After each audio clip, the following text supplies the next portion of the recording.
quero que neste contexto as pessoas estejam satisfeitas com o Governo. Não podem estar satisfeitas com o Governo. Na quinta-feira à noite, foi assim que, em entrevista à SIC, o Primeiro-Ministro respondeu à sondagem Expresso-SIC que lhe dá a primeira negativa em 4 anos.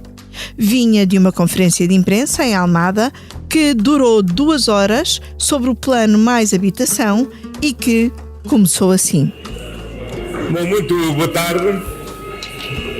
No passado dia 16 de fevereiro, tivemos a oportunidade de colocar em discussão pública o programa Mais Habitação.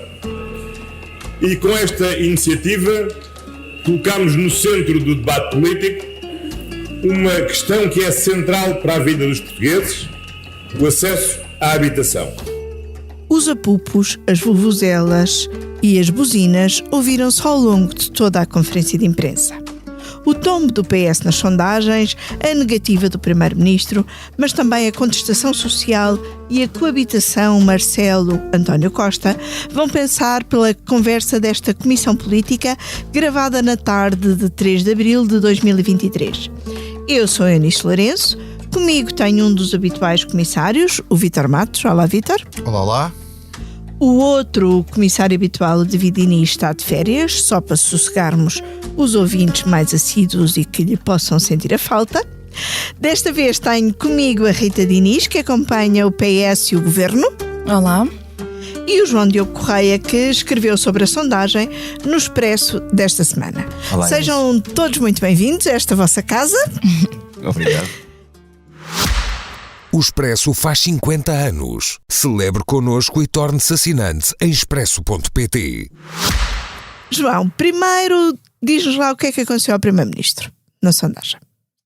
O Primeiro-Ministro tem uma queda de popularidade muito significativa, que é até a maior desde que há estas sondagens, este estudo de opinião do ICS-ISCTE para o Expresso e para a SIC, e que representa uma mudança grande em relação a dezembro. Ou seja, é importante, acho eu, perceber que o Governo cai muito aqui, portanto tem uma sondagem muito má para o Governo em vários níveis, mas que vem no sentido de uma tendência de descontentamento que já se notava em sondagens anteriores. A grande diferença era essa.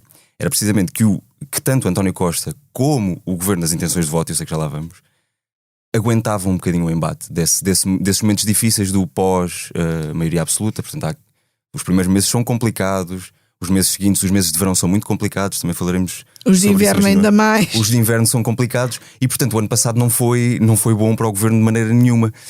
Só que tanto a popularidade do Primeiro-Ministro como as intenções de voto no PS, e portanto esta ideia de que de facto o PS continuava a ser esse garante de estabilidade, ou pelo menos supunhamos que era isso que aguentava o PS nas sondagens, agora acabou. E acabou com um estrondo. E o que é que aconteceu ao PS? Foi uma queda com estrondo. E o que aconteceu ao PS é uma queda com estrondo, um trambolhão, quisermos chamar, de 7 pontos, 7 impressionantes pontos. Portanto, é a maior mudança. Isto é sempre por comparação a dezembro do ano passado, é importante dizer isso. Portanto, é do final do ano passado. Dezembro antes da grande crise de dezembro. Dezembro Sim. antes da grande crise. Portanto, dos grandes casos, é isso. Já havia, nós escrevemos também já isso. Havia Já havia alguns casos. Mas ainda não era o caso TAP. Eu acho que não metendo o caso TAP, não metendo Pedro Nuno da mesma maneira, podemos falar aí sim de casos e casinhos, não tirando a gravidade aos casos, mas ainda estávamos nessa fase. E não do Governo precisar de uma mini remodelação, porque não havia semana em que não houvesse um problema qualquer. E portanto é esse dezembro. Mas mesmo em relação aos outros partidos, quer dizer, não há mudanças substanciais. Enfim, há outra de peso, também já lá iremos, o Chega, obviamente, mas a mudança mais significativa é na forma como se olha para o PS. E isso é um sinal de alerta, vários até. Eu diria que antes de outros cartões amarelos que possam surgir, quem sabe, então, vamos lá aos futuras outros. eleições, este é o primeiro. Quem é que ganha mais com este tombo dos socialistas? É definitivamente o Chega, não só em pontos percentuais, como em ganhar um bocadinho de centralidade. Ou seja, os 7 pontos que o PS perde, nós não sabemos por onde é que eles vão exatamente, mas coincidentemente nesta sondagem, quer dizer, encontramos uma distribuição simples desses 7 pontos à direita. Portanto, 4 para o Chega, é o partido que mais sobe, 2 para a Iniciativa Liberal e apenas 1 para o PSD.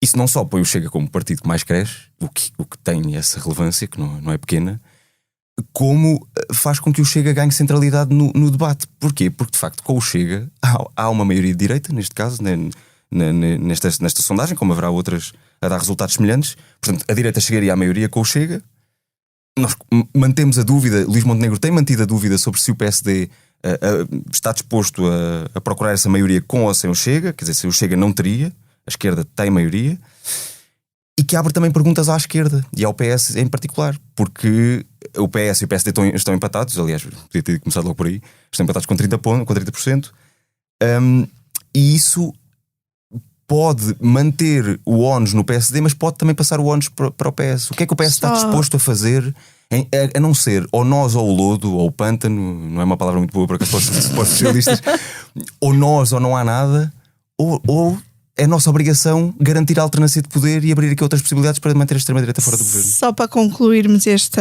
lembrete da sondagem, o que é que acontece à esquerda? A esquerda, esquerda do PS. À esquerda do PS, e obviamente estou a pensar sobretudo nos parceiros da Geringonça, embora aqui no artigo tenhamos usado os 43% que incluem o PAN e o LIVRE, mas aqui pensando na esquerda que fez a Geringonça, acontece o contrário do que a esquerda tem dito, ou pelo menos não o contrário, mas não acontece o que a esquerda tem dito e tem procurado, sobretudo o Bloco de Esquerda insistiu algumas vezes nessa ideia, de que logo depois da tomada de posse, e como as sondagens também mostravam, havia uns arrependidos da maioria absoluta. Havia uma fatia do eleitorado que não queria propriamente a maioria absoluta, quer dizer, foram as circunstâncias todas que falámos na altura, e que rapidamente se arrependeu porque de facto há uma série de problemas que não foram resolvidos e outros que até se agravaram. Essa fatia do eleitorado não está a ir para a esquerda e, pelo menos, até é mais antiga essa ideia, mas a ideia que nós temos mais recente em relação à contestação social, a um período de grande contestação social, sabemos quando foi e sabemos o que a esquerda cresceu com isso, quer dizer, foi assim que até que nasceu a Geringonça, foi com o PCP e o Bloco muito forte. Sim, foi no tempo da Troika. Não está a acontecer isso, portanto a contestação social voltou, a sondagem também aponta para isso, é um período, é o mais intenso dos últimos anos, com certeza, e a esquerda não está a ir buscar esse eleitorado descontente, pelo menos a avaliar por esta sondagem, isso não está a acontecer, portanto nem os arrependidos da maioria absoluta, nem as ruas parecem estar a ir muito para estes dois partidos. Vítor, o Chega ganha 4 pontos, o líder do Chega, André Ventura, é o único líder partidário que sobe na avaliação pessoal. Ainda que ilações tirar destes números? Isto é uma subida que já quase que se alimenta a si própria? Não, eu não diria que não.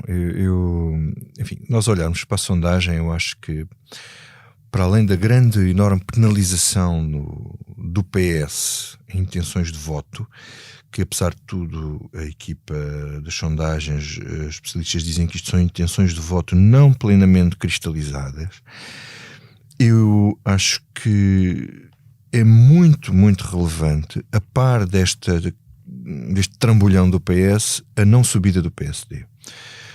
Os 7 pontos que o PS perde distribuem-se por 4 para o Chega, 2 para a Iniciativa Liberal, que passa de 2% para 4%, e 1 só para o PSD. O que é que isto significa? Significa que as pessoas estão numa de voto de protesto. Portanto não estão numa de alternativas de governo. Alternativas. O que, na minha modesta opinião, significa que isto não é uma sondagem que seja transponível para um momento eleitoral. Já lá vamos. Um momento eleitoral específico das legislativas. Mas que as pessoas estão muito revoltadas e descontentes. E, estando revoltadas e descontentes, não olham para o PSD como uma alternativa atraente. Quer dizer, Luís Montenegro não conseguiu até agora aparecer como uma cara que dá esperança, que dá a vontade às pessoas de significa mudança. De votar nele, que significa mais do que mudança, alguém que significa futuro, não é? As pessoas olham para o PSD, para o Luís Montenegro e não dizem é ali que está o futuro. Está ali alguma coisa diferente, nova, fresca. Portanto, aquilo se nós formos descascar aqui o discurso do PSD, a maneira como o PSD se apresenta, a maneira como o PSD, como Luís Montenegro, porque isto a liderança não é o partido, a liderança marca um estilo, aquilo é a política estafada e cansada de sempre, quer dizer, não há ali rasgo, não há...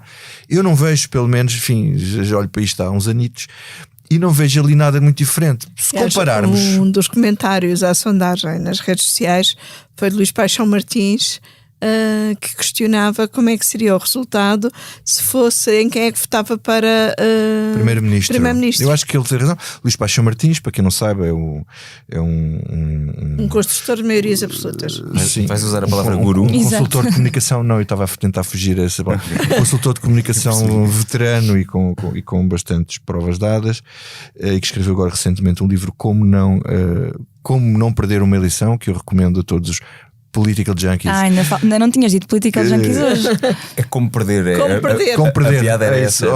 Exatamente, como perder uma eleição. E pronto, mas isto para dizer o quê? Que de facto, se pusermos a par, eu acho que se essa pergunta fosse feita, independentemente destas, acho que era uma pergunta que servia um bom barómetro para perceber, apesar de tudo, entre estes dois, por onde é que vocês iam, quer dizer, acham que este está a governar mal, mas iam votar naquele?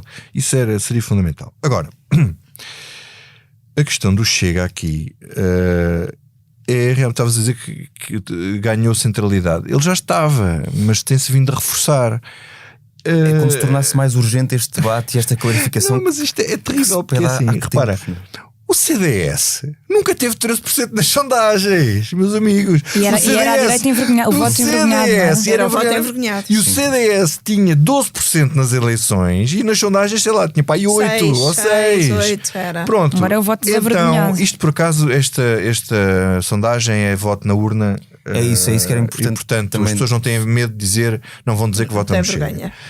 Mas isto para mim é um voto de protesto, porque no dia em que chegarmos a uma campanha eleitoral e vamos aqui ceteris paribus ver que as variáveis não mudam, vamos supor que são todos os mesmos líderes, incluindo António Costa, o que eu faria, acho que havia a mesma, independentemente de toda a contestação, ia haver em grande parte o mesmo efeito que houve nas últimas eleições, que era as pessoas assustadas com a possibilidade de Chega ir para o governo e a esquerda fugir o voto útil para o PS e, por outro lado,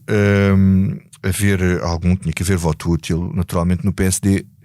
Se o PSD mantiver as portas abertas ao Chega é mais difícil, mas acho que, por exemplo, a Iniciativa Liberal capitaliza com isto, capitaliza e ganha é muito interessante também a Iniciativa Liberal, sendo Rui Rocha o líder com a pior avaliação, eles subirem desta maneira significa que a marca do partido é mais forte do que a cara da liderança. Sobretudo porque até não é só em termos de popularidade, ele é mesmo desconhecido, ou seja, uma percentagem dos inquiridos que nem sequer sabe quem é o... Isso é interessante do ponto de vista da marca do partido. Agora, eu acho que há aqui outra ilação muito importante a tirar, que é, se nós transpusermos isto para as legislativas, temos a hipótese da direita voltar ao poder. Se transpusermos isto para as europeias, o Dr. Luís Montenegro tem que se ir embora. E ele já admitiu que o fazia. Exatamente. Ou está muito confiante ou... Portanto, quer dizer, se o PSD tiver 30%, o mesmo que o PS nas europeias, e o Chega com 13% eleger, eu não sei quantos deputados dá, mas ainda é uma coisa séria, aqui o PSD está com um problema grave para resolver. Rita, e como é que o PS lida com uma sondagem destas? Ainda falta muito para as legislativas, mas o receio já vai sendo muito crescente, porque depois de tantos anos de governação vai chegar um ponto em que isto vai ter que mudar, não é? Vai ter que virar, ou o PS fica para sempre no poder. Há muitas incógnitas aqui, como vocês falavam e bem, esse medo do Chega pode novamente dar um voto útil ao PS, não se sabe como é que isso será, mas há sobretudo no PS e também diria no governo aqui a ideia de que é preciso não fazer como o PSD fez na altura da Troika. Esta comparação que falavam ainda agora é muito evidente, porque são duas crises que, não sendo iguais, são crises que tocam muito na pele e no bolso das pessoas, e nota-se muito que no lado do PS e no governo existe essa noção muito clara de que não podemos entrar pelo caminho da insensibilidade social que ficou, que acabou por acontecer na altura do governo de Passos Coelho, na altura da Troika. Portanto, existe esse receio muito presente de que não podemos virar as pessoas contra nós. Por isso é que, como puseste no som inicial desta Comissão Política, António Costa está muito focado neste discurso da compreensão. Nós compreendemos as manifestações, nós compreendemos toda a contestação social, até, no entender dele, até é estranho ser tão sereno e pacífico. Poderia ser muito mais grave do que isto, Mas, porque Rita, a vida das pessoas está de facto ele mal. ainda acrescentou outra coisa, só que depois foi interrompido pela Clara de Sousa. Ele ainda queria ir mais além, queria dizer, e também os erros que foram cometidos pelo governo. Ele tem. Ele estava tão humildade. Ele há muito que vem ensaiando essa humildade, não é? Desde a entrevista à Visão. Depois disso mudou totalmente de registro e passou a ser muito humilde, precisamente por isso. Esta ideia de que o país está melhor e vê-se nos números do déficit, da dívida, do crescimento, não está assim tão mal, mas não pode colar essa mensagem de que o país está melhor, as pessoas é que não. Que era a tal, esta frase vem do Luís Montenegro em 2014, no tempo da Troika, em que ele disse isto enquanto líder parlamentar, e isso não pode voltar a acontecer. Os socialistas, eu penso que têm isso muito presente. Isto não pode voltar a acontecer, esta ideia de que os cofres do Estado estão muito bem, mas as pessoas estão a viver a crise que estão a viver, e essa é factual e certa, e toda a gente nota.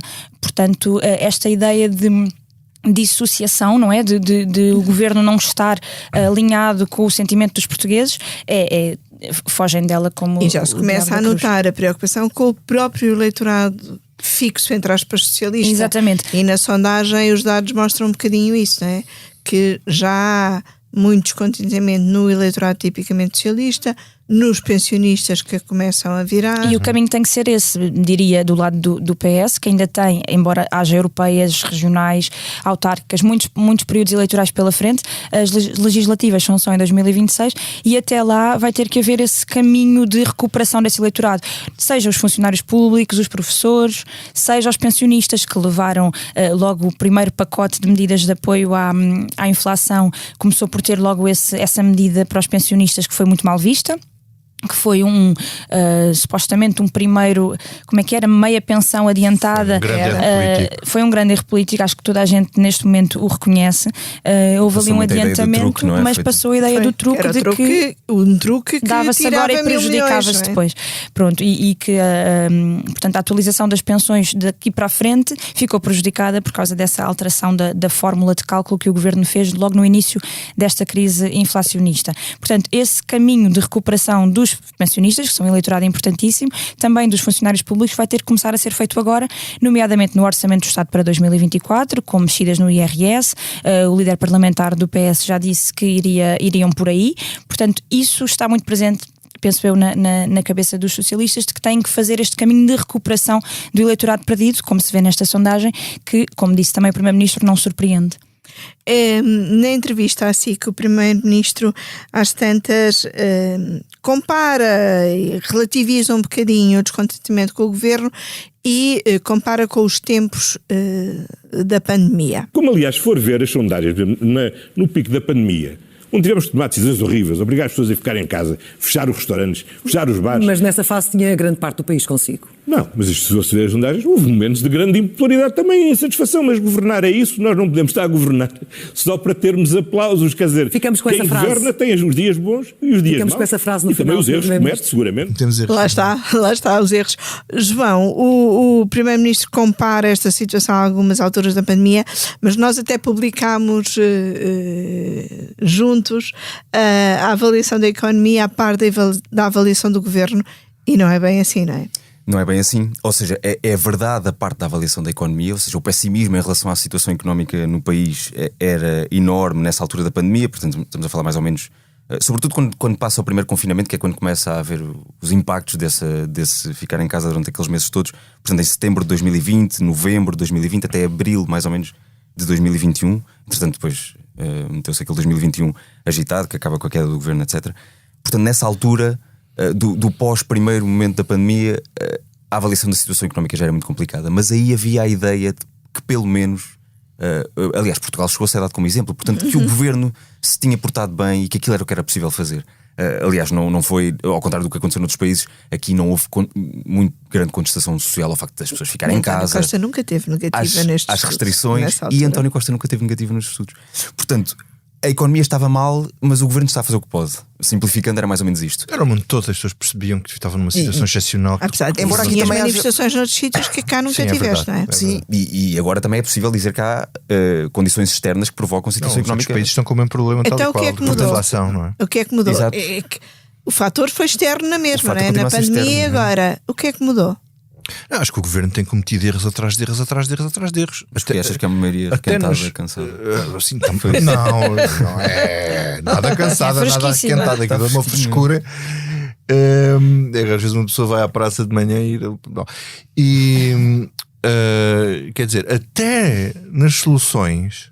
Quer dizer, podemos estar a falar dos erros que o governo cometeu, daqueles erros todos dos casos, aqueles disparates todos, e a TAP, e mais não sei o quê. E o Pedro Nuno. Mas, mesmo nas próprias soluções que o governo apresenta para as pessoas, a coisa é pessimamente gerida. Quer dizer, o pacote de habitação é um manual de como não fazer as coisas. É uma casa que caiu em cima de Costa. Não se pode. Ruiu em cima. Que culmina com a apresentação numa tenda, não é? Portanto, com aquela gritaria toda. Aquilo é, quer dizer, é mais uma vez o Luís Paixão Martins podia escrever um livro a dizer como não apresentar medidas, não é? Pronto, fazer aquilo ele faz ao contrário, portanto, fazia como apresentar. Como apresentar. Quer dizer, aquilo é um manual de como não se devem fazer as coisas, tirar a barra à parede com medidas super polémicas e com um desgaste total que o governo vai ter perante isso.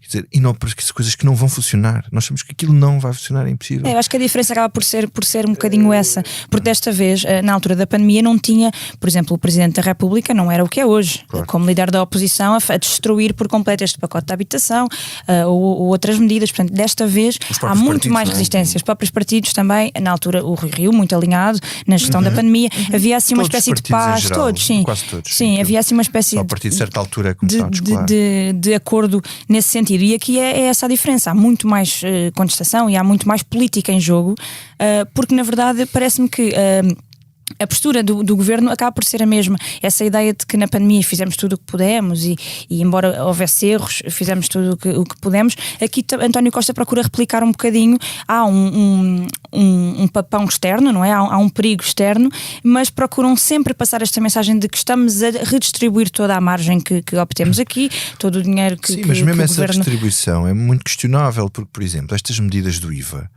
quer dizer, eu não acredito que aquilo vai funcionar. Isto é uma questão de fé. É uma questão de fé tanto minha como da deles, não é? Esse é um bom exemplo de uma medida que não vai funcionar, mas que o governo tinha que a pôr em prática, porque andavam todos a pedir a mexer no IVA, em vez de dar só cheques às pessoas, ou em vez de dar só pequenas eu acho que mais valia dar subsídios às pessoas que precisam destes bens do que este IVA para toda a gente, sendo que as grandes distribuidoras, quer dizer, eles podem arranjar a Ministra da Agricultura teve esta semana uma declaração absolutamente ridícula, como é a apanágio da senhora, que foi dizer que garantia que os preços iam descer, porque ia contratar uma comissão para ir avaliar os preços. Não, tudo bem, ela pode contratar, ou seja, para ver aqueles bens, só que a grande distribuição, se vir que está a perder dinheiro ali, vai aumentar uns cêntimos nos outros produtos todos e as pessoas vão pagar do outro lado. Mas a questão é que aí o governo está completamente respaldado. Se correr mal, a culpa é da grande distribuição, que já está mais do que diabolizada. Portanto, aí onde é que o governo vai falhar? Mas, e falávamos há bocado da comunicação. Era fazer a medida de outra maneira, não fazer baixar. É que é o mesmo governo que andou a dizer que a medida não funcionava em Espanha, depois afinal funcionava. Mas mudar de ideias é um sinal de inteligência. Mas não é o caso, não é o caso. Não, é um sinal de dar jeito agora, de conveniência. Sim. Mudar de ideias é um sinal de conveniência. É da substância das medidas, mas é também da forma de comunicação que não parece haver aqui uma linha de coerência, uma lógica. Olha, já começaram aí a falar do Presidente. Já agora, um dos momentos do final da semana foi a visita a obras do PRR com Marcelo Rebelo de Sousa e António Costa na zona centro, sobretudo na zona de Viseu. E o Presidente como que voltou a expor a sua doutrina sobre a coabitação. A função que eu tenho assumido como minha é de ser catalisador positivo. Catalisador positivo quer dizer é um elemento que, porque está alerta, chama a atenção para aquilo que entende em cada momento que pode ser o despertar a atenção do Governo, do Primeiro-Ministro, dos autarcas, dos portugueses em geral, para um desafio que é único, que é difícil. Atenção, é difícil. João, o catalisador positivo continua positivo na sondagem, mas também dá a sua quedazita. Está pouquinho, também não é a primeira. não quero estar sempre a falar de sondagens, até porque as sondagens já viveram melhores momentos. Já sabemos que isso foi outra das coisas que provavelmente se disse nas redes sociais, não é? Não acompanho a obra toda, mas enfim. É exatamente assim. Mas o Presidente da República também vem numa queda. Exatamente assim. Claramente a figura é política mais bem avaliada do país, continua a ser. Aliás, importa dizer que com a quebra de António Costa, portanto, com a primeira negativa de António Costa, todos os líderes políticos têm nota negativa, da esquerda à direita, é tudo corrida a nota negativa, menos Marcelo. Portanto, continua a ser um oásis, não é?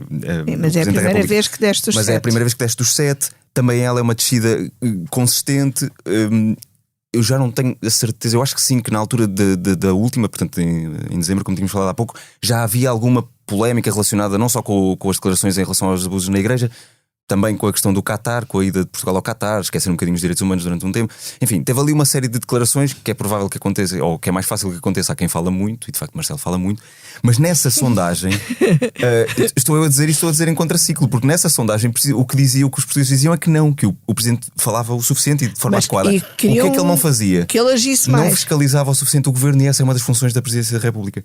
Ora, o que Marcelo tem feito, eu não quero pôr tudo nas sondagens do Expresso, mas quer dizer, Marcelo, se há coisa que tem feito nos últimos meses. Rebelo de Sousa. Até como sabemos, Marcelo Rebelo de Sousa funciona. Vais dizer catavento? Não ia dizer, mas já que dizes, Marcelo funciona muito ao sabor do vento e da opinião dos portugueses. Mesmo que faça a sua sondagem no eixo Portugal e a Santini, ou que olhe melhor para a sondagem SIC Expresso. Marcelo Rebelo de Sousa é o rei dos catalisadores. Está descoberto. Demorou imenso tempo a aprender, diga-se. Rei dos catalisadores da política portuguesa, que foi condenado 17 vezes. Marcelo não é condenado 17 vezes, é salvo 17 vezes pelas sondagens.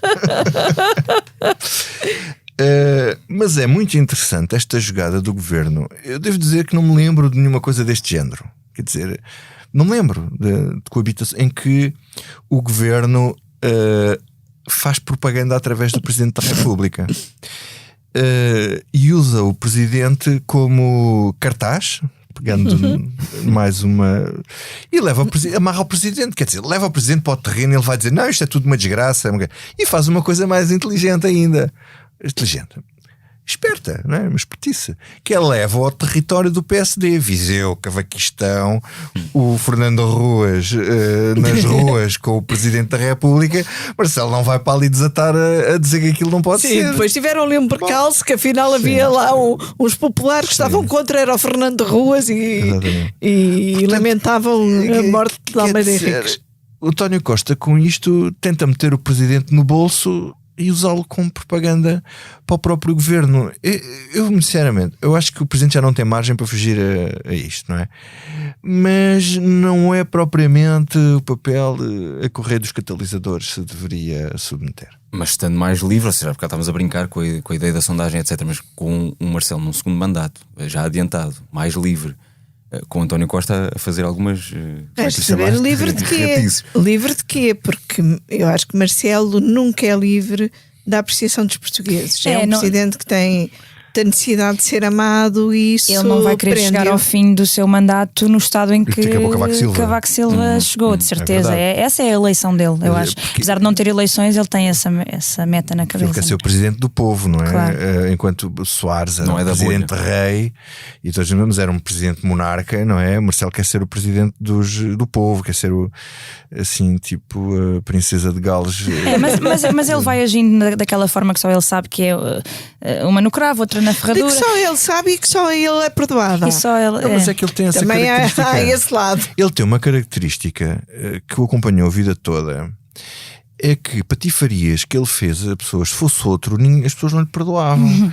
Mas ao Marcelo tudo se perdoa. Ele é assim como aquelas frigideiras de Teflon, nada se pega.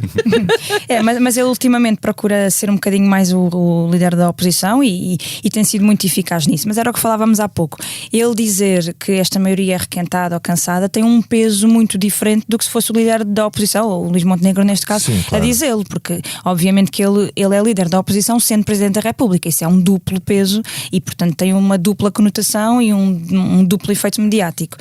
Mas também é verdade que Luís Montenegro, enquanto líder da oposição, de facto, no caso da habitação, há pouco falavas que foi um pacote totalmente falhado da parte do governo, mas no eixo comunicacional eu diria que não foi assim tão falhado. Basta vermos que o PSD não pegou no tema habitação nunca nestes últimos anos, em que era evidente que este era o tema que preocupava as pessoas. Apesar de tudo, apresentou as propostas Apresentou as propostas 2 dias antes do governo e fez gala de que apresentou antes do governo. Isto não é propriamente antes do governo. E aí temos Carlos Moedas provavelmente a liderar mais do que Luís Montenegro, não é? Também, é verdade. Sim, a ter o palco de Espaços do Conselho, que não é pequeno, também não é um palco pequeno, é verdade. Mas Luís Montenegro está a abrir caminho para todos esses protagonistas. Com o Montenegro nunca emplaca, não é? Sim. Ou se calhar não cola, não é? Com o Montenegro é assim, parece que as mesmas frases ditas, se calhar não são as mesmas frases, mas de facto há uma dificuldade de Luís Montenegro aparecer como o verdadeiro líder da oposição. Mas no caso da habitação, eu acho que aí falharam redondamente. Não houve assim nenhum. Não fizeram nada de tão relevante assim para que os portugueses olhassem e vissem: sim, este partido está de facto preocupado com o tema da habitação. Ninguém tentou reconstruir a casa antes dela ruir. Não, mas quem puxou por aquilo, é curioso, não é? Quem puxou pelas propostas do PSD foi o próprio Presidente da República, na entrevista que deu à RTP, em que tratou as propostas do PSD de forma equitativa com os do Governo. 2 melões. 2 melões, disse que eram 2 melões. Nunca ninguém ligou ao melão do PSD. Não, mas também lá está. Foi apresentado 2 dias antes do governo apresentar o dele, quando o governo já tinha anunciado. E outra coisa, apresentada num dia em que o que o Luís Montenegro teve de responder nesse dia foi a críticas de Marcelo Rebelo de Sousa sobre questões de imigração. Pois, exatamente. Portanto, eu acho que sobretudo o PSD não consegue gerir bem, amarrado ali naquele colete de força. Comunicacionalmente, já parece o Primeiro-Ministro entrar no alarme. As suas propostas. Entre a oposição do Presidente e a contestação social, o que é que está a pesar mais neste momento? Nós temos tido manifestações, greves. A nossa sondagem mostra que os portugueses continuam a acreditar nas formas clássicas de contestação, mas também uma grande maioria, uma enorme maioria, diria eu, sendo poucos ou nenhuns efeitos na sua vida do dia a dia, e se calhar também por isso continuam a acreditar nessas formas. E portanto, se essa situação mudar, muda também a percepção sobre elas. Não sei, tenho dúvidas. De facto, o que impressiona aqui impressiona, quer dizer, é um dado relevante, é o facto de não só a maioria das pessoas considerar que é muito necessária a greve como forma de protesto hoje, como era antigamente, como sobretudo o apoio quase transversal, quer dizer, com poucas diferenças, às reivindicações dos diferentes grupos profissionais que estão em greve. Portanto, a sondagem foi a 5, a saúde, a educação, os transportes. Portanto, não são áreas pequenas, são fortes e que têm esse impacto. As pessoas, é verdade, não sentem ainda o impacto no dia-a-dia. Há ali ligeiras diferenças. Portanto, quem mora em zonas com maior densidade populacional nota mais. Isso tem sobretudo a ver com os transportes. Mas, de facto, há um apoio muito grande, muito transversal, e esta ideia de que o governo a nenhum dos grupos profissionais respondeu como devia ter respondido. E portanto, eu não sei se a coisa muda, ou seja, se as greves aumentarem muito e as pessoas começarem a sentir no dia a dia que não conseguem apanhar o comboio, que não conseguem ir para o hospital porque há falta de médicos, não conseguem ir trabalhar, eventualmente isso muda. Mas eu acho que já temos algum histórico recente para perceber esse efeito, e até agora de facto a contestação supera todas essas areiazinhas na engrenagem. Mas eu de facto eu volto a dizer aqui uma coisa: 13%, mas pensem bem nisto. O Chega apareceu em 2019. Há 13% de inquiridos que não têm vergonha de dizer que votam Chega. É contestação pura. 13%. Contestação pura. E subir 4 pontos não é brincadeira nenhuma. Isto é muito curioso, é que o voto de contestação vai para o Chega, enquanto que anda na rua à esquerda. Mas que o Chega se tem colado de tal maneira, mas não é por aí, incluindo a CGTP. Não, e mesmo as manifestações dos professores, mas quer dizer, não é por aí. As pessoas não votam no Chega para estarem na rua ao pé das manifestações. Quer dizer, as pessoas que organizaram, eu fiz a reportagem de uma manifestação que houve há pouco tempo dos subúrbios de Lisboa, esta manifestação agora da habitação basicamente a organização é a mesma. Sim, é muito PCP e Bloco. Suspeita de ser do Chega, não é? Tanto a vida justa dizer, como é de esquerda, PCP e Bloco. Movimentos sociais do lado do Bloco. Sim. E PCP do lado mais orgânico. Agora, quer dizer, aquelas pessoas são eleitores, enfim, convencidos, quer dizer, a maior parte daquelas pessoas hão de votar à esquerda. Mas o efeito da contestação social neste momento está a motivar o voto à direita. À direita não, porque eu acho que estes são eleitores, não são, independentemente do que é o Chega, é voto de protesto não politicamente motivado ideológico, não é um voto ideológico. Eles votam naquele que grita mais alto. Embora a IEL, que é conhecida por ser um eleitorado mais ideológico, não é ter voto mais ideológico, também cresce nesse contexto. Mas eu aí já acho que há uma transferência direta do PSD, é uma opinião minha. Já é gente que votaria PSD, mas está descontente e vê que ali há um voto mais elitista, mais urbano, mais jovem, elitista e urbano. O do Chega é jovem. E o que é que o Luís Montenegro devia fazer? Devia gritar mais alto então? Vai-se pôr no mesmo campeonato que o André Ventura? Não, ele tem que ser muito inteligente. Quando também corre mal, quando lá está, a história da cópia ser pior do que o original. Os líderes da oposição, os líderes do PSD quando estão na oposição, sobretudo do PSD, têm uma grande dificuldade quando não havia Chega. Eu lembro bem do que se dizia do Durão Barroso, nunca lá chegava e era péssimo, não sei o quê. E chegou? A Presidente da Comissão Europeia até. Aquilo caiu-lhe em cima, não é? Agora, Luís Montenegro olhar para estes resultados, isto não lhe vai cair em cima. E depois, há outra coisa que tu disseste há bocado que é importante também. É óbvio que ninguém vai abrir o jogo nesta fase, nem vai abrir o jogo até ao fim. Que é se o PS vai entregar o PSD ao Chega. Numa questão de governo, ou viabiliza, porque pode eu viabilizar acho um governo minoritário. Numa circunstância destas, quer dizer, não é vamos lá ver, não. Ou então o PS está a apostar numa normalização da extrema-direita. Desaparece. Se o PSD fizer isso, o PSD está absolutamente condenado. Porque a extrema-direita também vai ser necessária ao governo da Finlândia, eventualmente pode ser ao governo de Espanha. É o que aconteceu nos outros países. Se o partido de centro-direita estiver condenado, vamos ter um problema. E vai ser engolido por eles. Vamos ter um problema sério aqui no nosso regime partidário. Se nós não formos ao que não nos sai da cabeça, temos um problema sério. Eu ia só dizer mais uma coisa muito curta, que é, além dessa ideia do protesto e do gritar muito alto, as pessoas também gostam da ideia de rigor das contas e de boa. Mas o PS está a oferecer isso. Exatamente, era aí que eu queria chegar. Portanto, o PS já roubou o discurso das contas certas. Este discurso ao PSD, portanto, o PSD está totalmente entalado nesse colete de forças. Vamos lá então ao que não nos sai da cabeça. Comece por ti, João. O que é que não te sai da cabeça? O que não me sai da cabeça, dilemas éticos, jornalísticos da nossa profissão, não me sai da cabeça muitas vezes, a propósito de temas variados. E a semana passada, na sequência do ataque ao Centro Ismaili, ao Centro Ismailita, a nossa camarada, ex-diretora do Público, Bárbara Reis, que escreve uma newsletter que eu costumo ler, chamou-me a atenção para um texto, para uma reportagem que eu creio que é de 2019, da revista americana Mada Jones, que falava sobre como 30 anos depois, 99, 2019, exato, 20 anos, desculpem. A fazer as contas. Sim, a fazer as contas, por amor de Deus. Como 20 anos depois continua a haver uma série de assassinatos em série, que é uma coisa, aliás, comum nos Estados Unidos, que são o chamado copycat, são imitações de pessoas que se inspiraram pelo ataque, pelo massacre de Columbine, que foi um dos primeiros grandes casos mediáticos desses assassinatos nos Estados Unidos. E isso levanta questões à forma como é feita a cobertura quando há ataques deste género, em maior ou menor escala, e que tem a ver com o espaço que é dado, ou com a leitura que é feita e o escrutínio que é feito à vítima. O escrutínio, quer dizer, a informação que se dá sobre a vítima e o que se dá sobre o assassino, e a forma como essa informação é dada, e a forma como a imagem que passa sobre o assassino pode, por mais estranho que isso nos pareça, por mais bizarro que isso nos pareça, inspirar outras pessoas que querem de alguma maneira imitar, que querem sentir-se heróis de uma causa qualquer que inventem.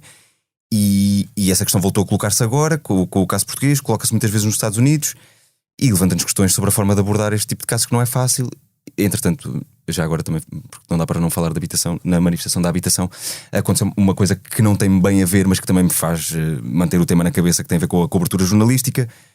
Teve muito tempo a manifestação da habitação, foram cerca de 4 horas, eu não estive lá às 4 horas, e depois nos 20 minutos finais há um momento de facto de confronto, enfim.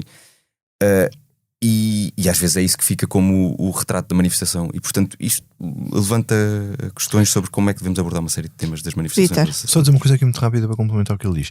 Isso era o que se dizia antigamente sobre as questões do terrorismo.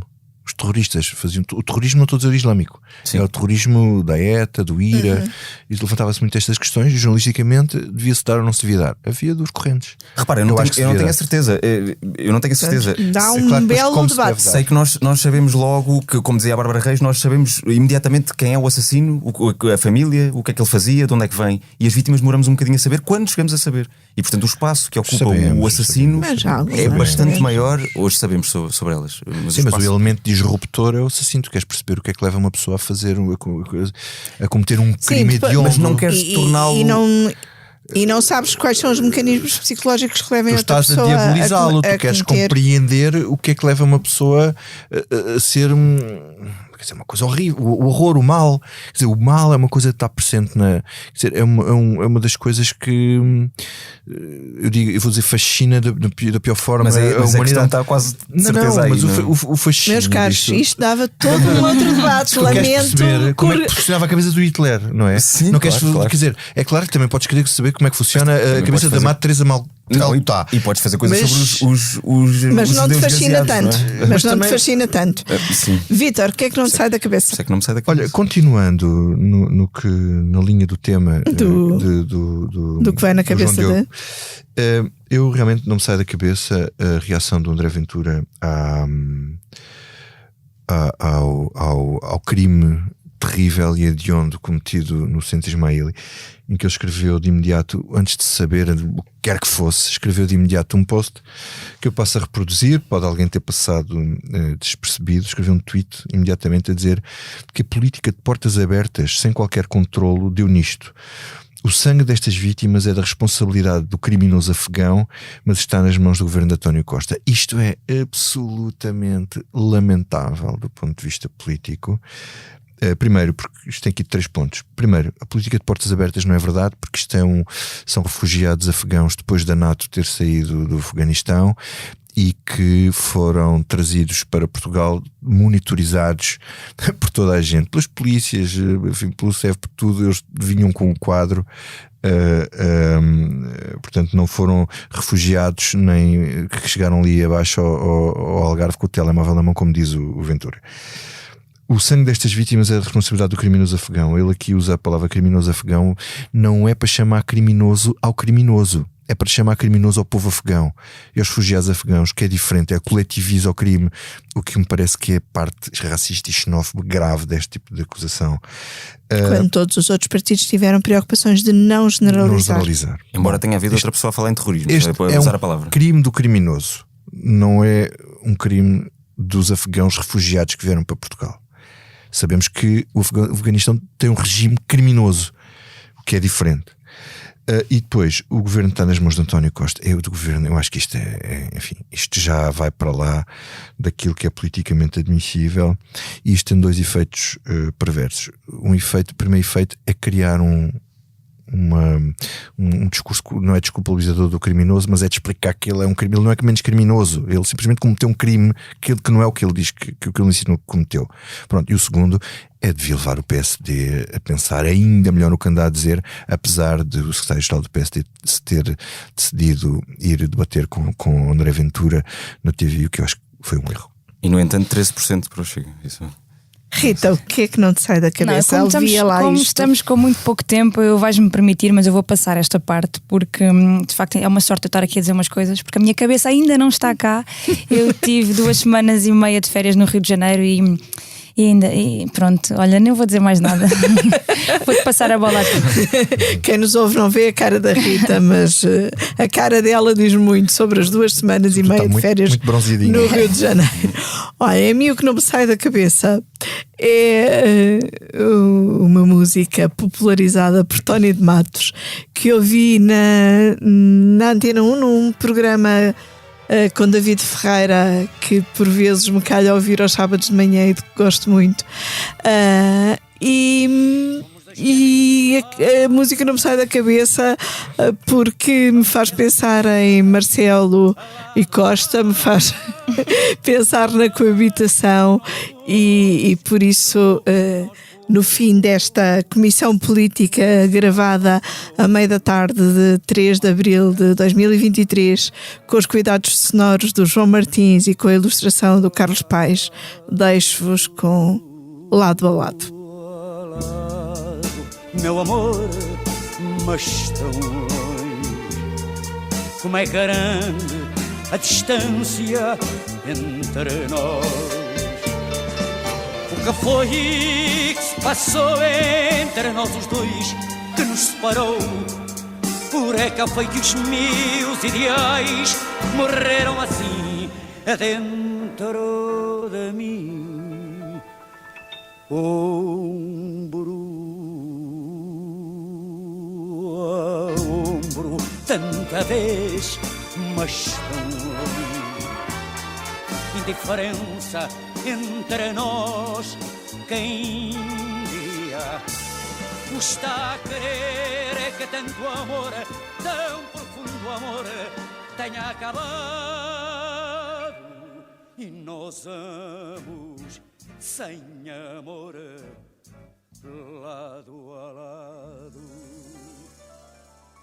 Fomos no passado um só destino, somos um amor desencontrado. Doidos que nós somos, loucos que nós fomos, nem sei qual é de nós amor, mas